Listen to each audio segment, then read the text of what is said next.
Yes, good morning sa ating lahat mga kabayan. Muling pagbabalik po namin dito sa bahay kubo ni Ate Janice and Kuya Anton po mga kabayan. At sa aming pagdating ay lalong gumanda ang kanilang kubo at nadagdagan yung aming upuan. So gumawa sila mga kabayan. Alam mo yung ganitong yung ganitong upuan, yung simpleng upuan mga kabayan, pero napaka-presko. Ang sarap kaya mga kabayan, no? Diyos ko, kararating lang po namin mga kabayan, pero nakaramdam ako ng antok. Parang gusto kong matulog dito kasi fresh. 'Di ba? Kasi nabigyan na natin sila ng ng gamit sa panday, yung basic lang. Pako, lagari, martilyo, no? Basic na magagamit po nila dito. Ayan. O katulad niyan. O nakakapagputol na. At nalalagari na ni Kuya Anton po mga kabayan, kaya nagawa siya ng magandang upuan. O, pagdating dito, uupo kang ganyan, hayahay, o ganyan. O, ganun lang kaagad, di ba? O, kaya maganda yung binigay natin, yung pako at saka martilyo at saka lagari magagamit nila. Bukod dito, makagawa din sila ng kubo na kahit papaano, yung simpleng kubo mga kabay na maayos-ayos, no? Kasi marunong naman si Kuya Anton. Kaya malaking tulong po yung binigay natin. So, pag napunta tayo sa mga liblib na lugar po mga kabayan, kapag ganito, matik po yon, bigyan natin sila ng ng lagari, martilyo at saka pako.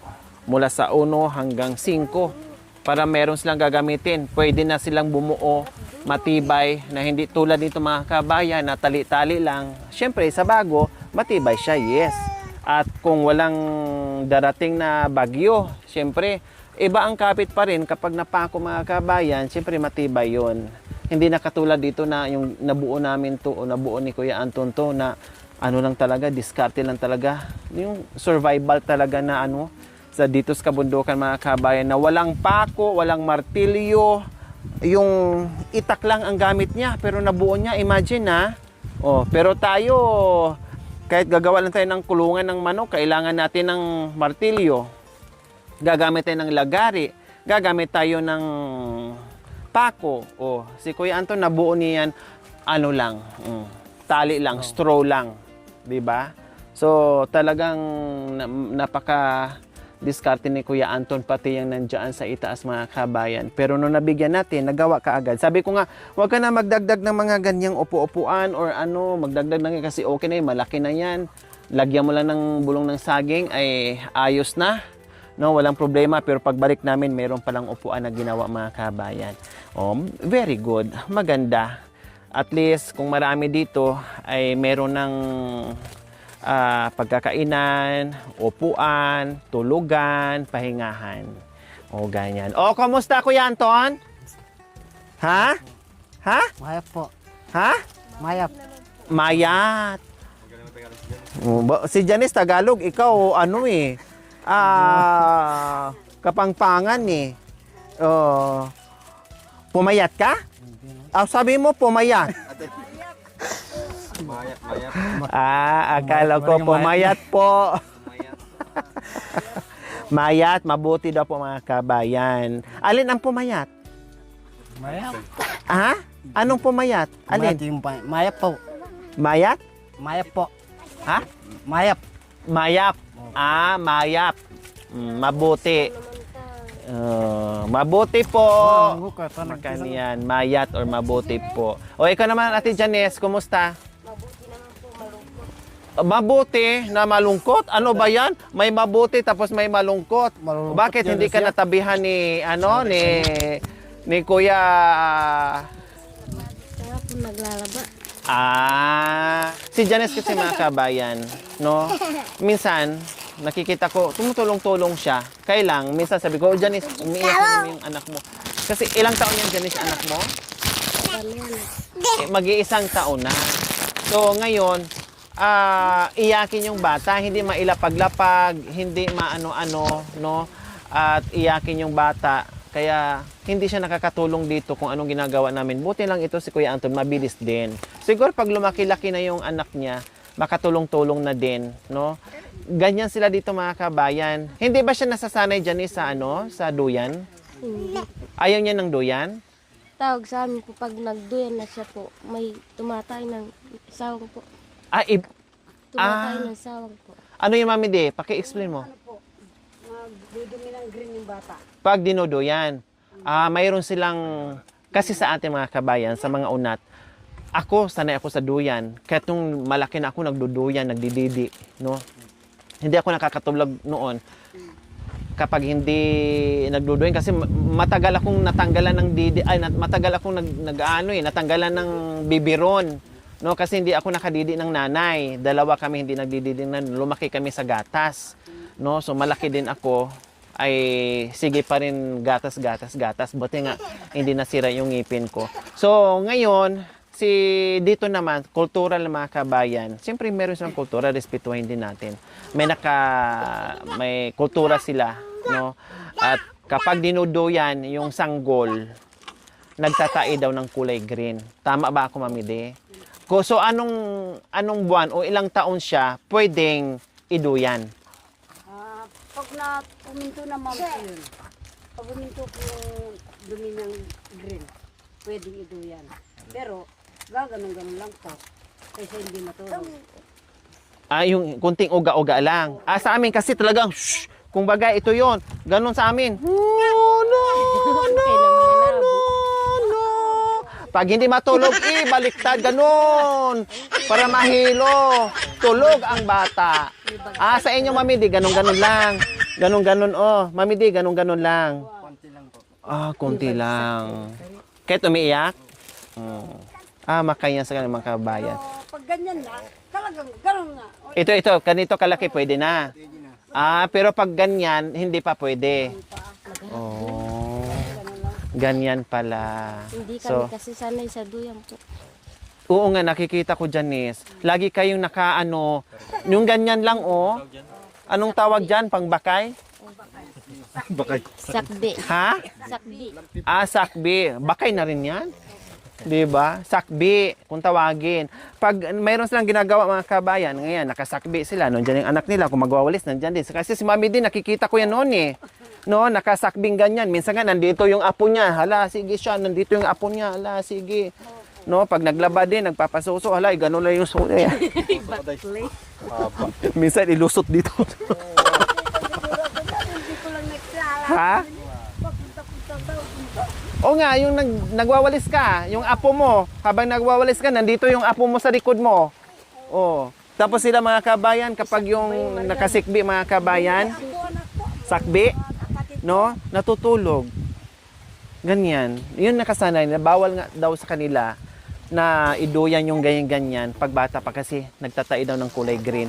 Madaling salita, magkakasakit. Ang ganun mga kabayan. Pero sa atin nga, sinabi ko nga sa amin, sa Bisaya, ganyan-ganyan panganduyan. Pag mainis yung nanay, ayaw, sige pa rin iyak, iikot na yung duyan. Dalawang ikot, tatlong ikot, tulog ang bata. Okay, sige.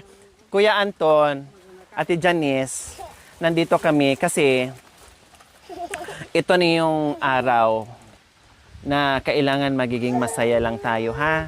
Masaya lang tayo, enjoy lang tayo, at kung ano ang matatanggap nyo, kailangan pasasalamatan natin, kailangan i-appreciate natin, kailangan magiging masaya lang tayo kung ano yung ibinigay ng Panginoong Diyos. Ha? Okay, so meron tayong gagawin ngayon, Ate Janice and Kuya Anton. Ito yung kapalaran nyo, no, na kayo ang maghahanap o kayo ang pumili kung ano ba ang kapalaran nyo sa araw na ito. Swerte niya. Swerte. Ha? Kayo ang mamimili mamaya ni Ate Janice and Kuya Anton kung ano ang swerte na makukuha nyo sa araw na ito. Kung anong makuha, masaya, ha? Walang tampuhan, walang magagalit, walang magtatampo, walang sisihan, kasi yan ang binigay sa inyo ng Panginoon, hindi ako, ha? Ako, nagbigay lang ako dito ng mga swerte na pagpipilian nyo. 1, 2, 3. No, naghatid lang ako dito ng swerte. Pero ang pagkuha ng swerte ay manggagaling sa inyong dalawa. Kayo na ang maghusga, kayo na ang pipili, kayo na ang kukuha nun, hindi na ako. Kasi pumunta lang ako dito, bit-bit ko lang yung swerte, papiliin ko lang kayo ng 3 na puro swerte, na walang bukya, and then, masaya lang. Ha? Masaya! Masaya po. Paano ang mukha ng masaya? Masaya. Masaya. Paano ang mukha ng malungkot? Malungkot. Oh, hindi ka marunong malungkot, di ba? Puro ka masaya eh. Puro sa masaya. Oh, mag-cause, mag-celebrate pa kayo. Dagdagan nyo pa yung puto nyo, ne. Oh, kasi may bagong swerte yung nakuha eh. Di ba? Okay, sige, punta tayo doon. Kasi mainit na, walang pwesto. No? Sa lilim tayo para hindi tayo mainitan. Ha? Sa lilim tayo. Pupunta tayo doon sa puno ng mangga. Doon tayo pupunta para hindi mainit. Ha? Okay, sige. Laro muna tayo doon. Magsaya lang tayo. Sayaw tayo. Kakanta tayo. Sasayaw tayo. Kakanta tayo. Puro lang tayo doon. Buladas. Tawanan. Tapos pagkatapos natin dito, balik tayo dito para magluto na naman tayo at magkainan. Okay? Ayos? Ayos po. Janice? Kuya Anton? Okay, tara. Let's go. Mga kabayan, papunta na kami sa Puno mangga. malamig, sa may lilim. Kasi mainit dito mga kabayan. May mga bata. At syempre tayo. Saka yung kamera. Ma-overheat ka agad pag nakatutok sa ano. Hindi, doon. Oh. Doon.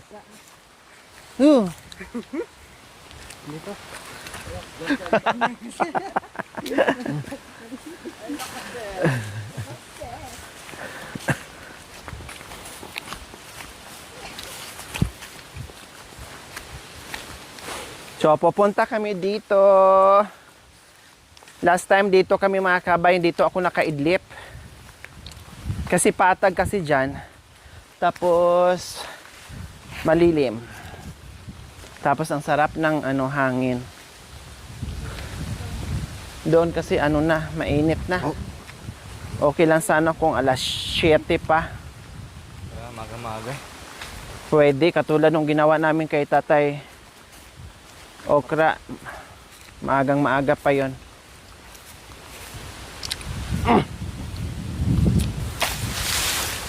Sabi natin rap, yung mga ano rap.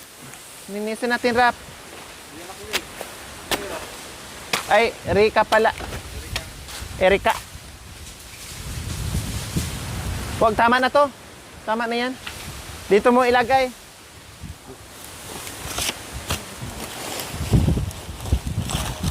So dito kami, ano mga kabayan. Ay, straw pala, ang straw. Naiwan nandun, straw. Oo, kailangan natin. Ah, meron dyan, okay. Itabi muna natin. Matusok yung mga bata.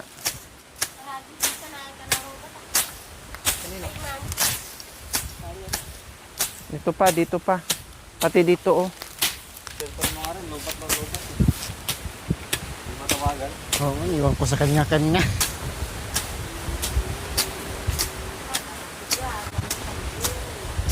Sobrang naumot.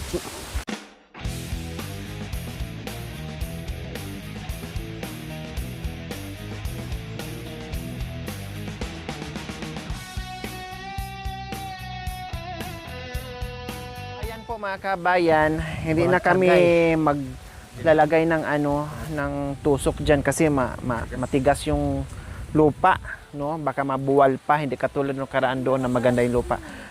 Ngayon, lambitin ko na lang yung mga bayong. So, excited na ba kayo mga kabayan? Yes, ako nga nangangati na yung kamay ko kung anong mabubunot nila.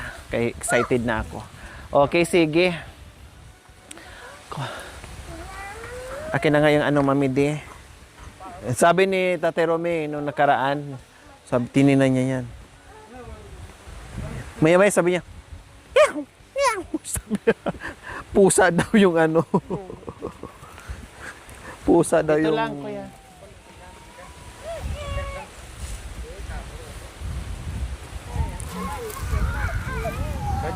Hachu. Ayan, sa kanto. Ayan.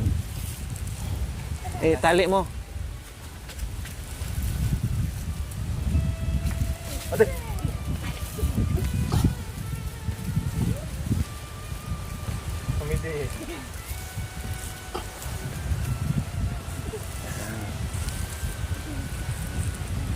Hindi kasi. Kutsilyo.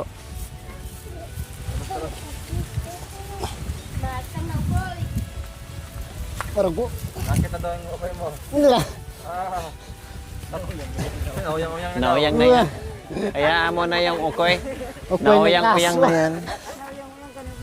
Nauyang na yun. Hayaan mo na. Okay ng aso. Parehas na may ako. Ah, Pag ikaw pare-pareho. Paras-paras. Okay ta. Pero mami, di pumipilit sa mami eh.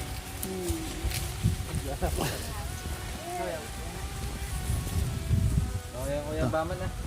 hindi. Saan? Dito. Ayan. Tali. Sang Sabi ko pa mo, bibili.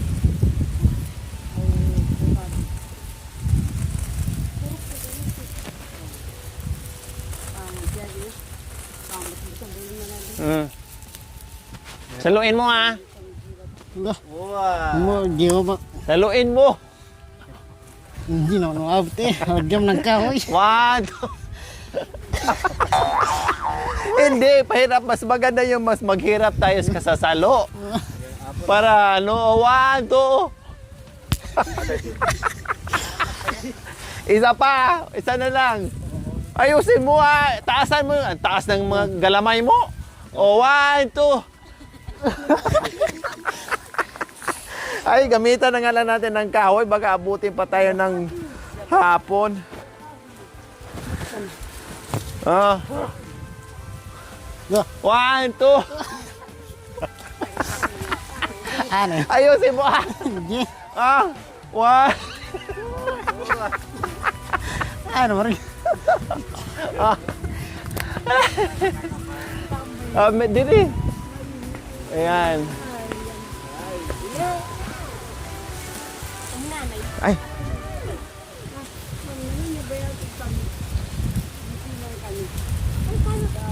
Kabayaw.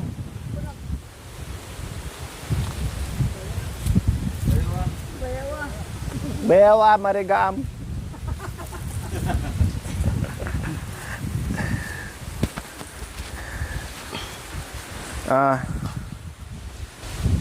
Abutin mo. Sobrang hangin. So ayan po mga kabayan, itong tali na to ay para to sa mga 3 bayong na ilambitin dito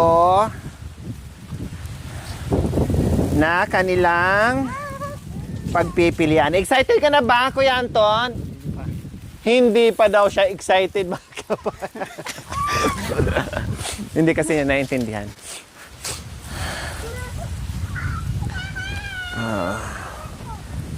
Kasi nga di kami makatusok mga kabayan, kaya ito lang, ganito ang gagawin namin. Okay, so ayan po mga kabayan ha. Lahat ng ating paglalakbay ngayon sa kabundukan ay magbibigay tayo ng biyaya. Meron tayong 3 bayong na dala-dala sa tuwing pag-aakyat baba natin sa kabundukan, paghahagilap natin sa mga tulad ni Kuya Anton and Ate Janice. Sabi ko nga, meron tayong pagpipilian, may mga choices tayo. Yung 3 bayong ay walang bukya, lahat may laman. So lahat may laman, merong kalabaw, merong motor with kulong-kulong, at merong cash assistance po mga kabayan, na halimbawa, meron silang kubo or paggawa natin ng kubo, or yung cash na yun gamitin nila kung saan sa bahay nila, paayos nila and everything, or gamitin nila dito sa kabundukan, sa mga pananim nila, bili ng binhi and everything, priority. Kung ano yung nakuha, yun na yun. Wala nang pwedeng ibigay na iba. Halimbawa, nakakuha ng motor na kulong-kulong, so yun lang yung ibibigay, wala nang iba. Halimbawa, nakakuha ng kalabaw, so yun lang din po ang ibibigay, wala nang iba. Halimbawa, nakakuha ng cash assistance, cash o pera, o wala nang ibang idadagdag doon. Hindi pwede sa isang pamilya na merong kalabaw, merong kulong-kulong, merong pera. Siyempre, marami pa nangangailangan. Hindi lang yung isang pamilya, kundi marami pang nag-aabang dyan sa kabundukan na baka sakaling mabigyan natin sila ng biyaya kasi marami pang nangangailangan. Ganun po ang gagawin po natin. Gaya ng sinabi ko noon, sabi ko, itong pamaskong handog natin na dapat ginawa natin nung Pasko, no, pero hindi po natin nagawa dahil sobrang busy natin, ngayon lang natin nagawa. Hindi po to tulad dati na halimbawa nagpabahay tayo, katulad ni Mami D. O sige, ibinuhos natin yung daan-daang libo sa babae ni Mami D kasi single lang yon. Ibig kong sabihin, naka-specific po yon para kay Mami D. Lahat ng sponsor ay para lang talaga naka-specific kay Mami D.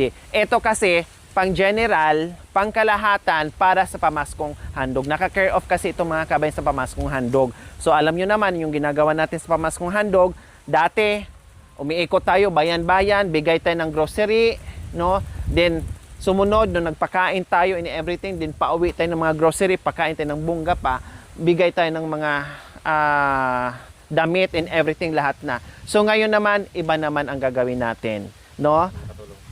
Per household, sige tayo lakbay sa kabundukan, sige palayo tayo ng palayo, no? Dito sa remote area, magbigay tayo, naka-specific lang, kung kalabaw, kung motor with kulong-kulong, yun lang, at cash lang. Pero sila ang mamimili sa tatlong bayong kung ano ang nakapaloob sa loob ng bayong mga kabayan, kung ano yung mapili nilang kulay, no, ay yun na yun. Wala nang iba. Okay? So, sabi ko nga kung ano mapili, walang sisihan, walang tampuhan, dahil ikaw ang pumili niyan, hindi ako. Nagdala lang ako ng swerte dito at kayo ang pumili o sila ang pumili. So, magpasalamat na lang kung ano yung meron. Kasi lahat yan, walang bukya. Lahat yan panalo, lahat yan biyaya. Ready na ba, Kuya Anton? Ready? Handa na? Oh. Handa ka natin, Janice? Okay, sige. So, ayan po mga kabayan. Ay, son. Nilipad-lipad na ng hangin ang swerte, pero hindi siya liparin talaga ng tuluyan. Kumbaga, inikot-ikot lang siya. No? Iniikot-ikot lang siya mga kabayan. Dahil hindi natin mapipigilan ang hangin. Kaya ikot ang ikot yung ating mga bayong. Alin kaya sa tatlong bayong ang matitipuhan ng puso at mga mata ni Ate Janice and Kuya Anton? See you next episode po mga kabayan. Please like and share. We love you all. God bless us all. Bye. Mwah!